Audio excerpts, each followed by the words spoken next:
ভারতে শিশুদের মৃত্যুর পর আবারও কাঁপছে বিশ্ব।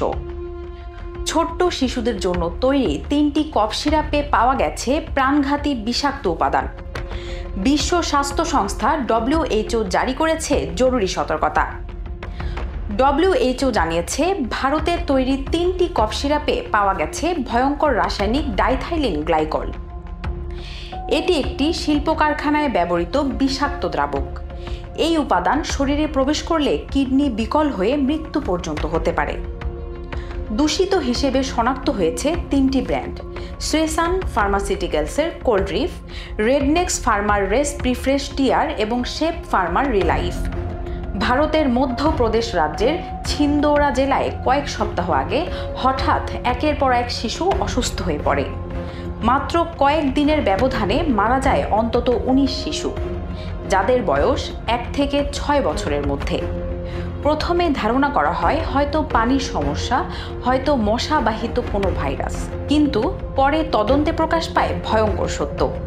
সব শিশুই যে কফ সিরাপটি খেয়েছিল সেটির নাম কোল্ড্রিফ। পরীক্ষায় দেখা গেছে ওই সিরাপের সহনীয় মাত্রার চেয়ে প্রায় 500 গুণ বেশি ডাইথাইলিন গ্লাইকল।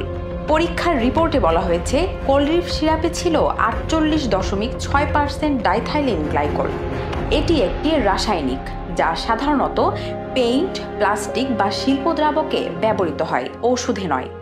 এটি শরীরে গেলে প্রথমে বমি, তারপর কিডনি ব্যর্থ হয়ে মৃত্যু ঘটে।